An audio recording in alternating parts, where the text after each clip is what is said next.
mentioned in my last speech how the affirmative team has the burden of proof. They have the burden to prove their claims, they have the burden to prove their plan, and they have the burden to prove an advantage. But the burden of proof of the affirmative team can be summed up into three major things. First, the affirmative team has to prove a substantial harm. There has to be something significantly wrong with the status quo that warrants a policy change. Secondly, they have to show a viable solution. The solution that the affirmative team presents actually has to affect this harm, otherwise it's not effective policy. And lastly, the affirmative team has to prove a net benefit. The disadvantages of the affirmative team's plan cannot outweigh the advantages, otherwise it's not worth it. What we see over the course of this debate is that the affirmative team's plan is not upholding all of their burdens. There isn't actually a significant harm, or the plan is not a viable solution to this insignificant harm. Lastly, the disadvantages still stand.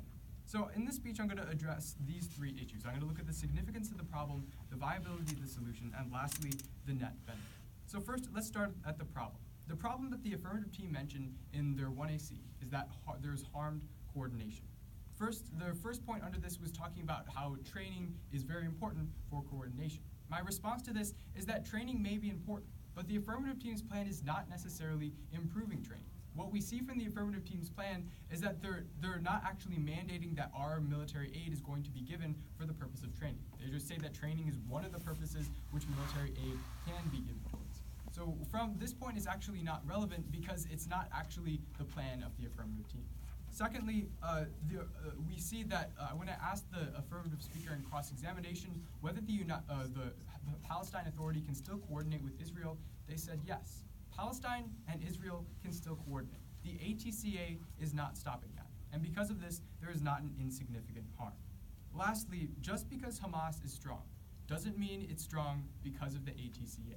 Although Hamas may have fired missiles, although Hamas may have killed people in Palestine and in Israel, this doesn't mean it's the fault of the ATCA. And the affirmative team claiming that the ATCA is directly causing these things is not something that can actually be proven with empirical evidence. So now that we've seen how the significance of the problem is very small, let's look at the viability of the solution. Is the affirmative team's plan actually going to address this insignificant problem? Well, actually, what we see from the affirmative team's plan is that we don't really know. The mandate of the affirmative team is that they're going to create an exception to the ATCA where we can still give military aid to Palestine. But the problem with this is that we don't know what this military aid is going to be doing. Is it going to be, we don't know if it's going to be given towards training. We don't know if it's going to be given towards counter-terror efforts. We just know that it's going to be given. The problem with this is that you can't just hand a country a lump of cash and expect them to solve all their problems.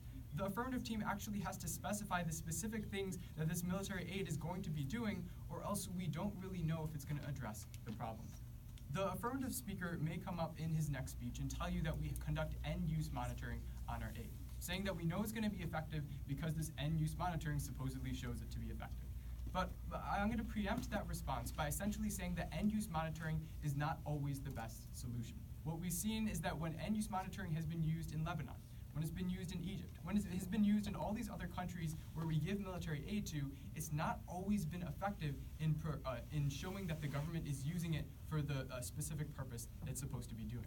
Human rights violations by Egyptian security forces are very severe. Same with the security forces of the government of Lebanon. And it's logical to assume that in the Lebanon and Egypt's neighbor, Israel and Palestine, we can probably see the same thing result as well. Now that we've seen that the viability of the solution has not been proven by the affirmative team, let's look at the net benefit. This really goes back to the disadvantages that I brought up in my first speech. There are two main disadvantages with the affirmative team's plan. First, injustice. How do we know that it's unjust? Well, we've seen a specific line of thought from the affirmative team. First, we know that the PA has harmed U.S. citizens. Second, we know that these U.S. citizens tried to sue the PA through the ATCA to try to get compensation. What is the affirmative team's plan doing? Well, essentially, they are eliminating this. They're eliminating the ATCA. These citizens can no longer get justice for being harmed by the PA. We see injustice from the affirmative team's plan. Secondly, there's unequal application of the law. We're creating an exception for Palestine that has not been an exception for any other country.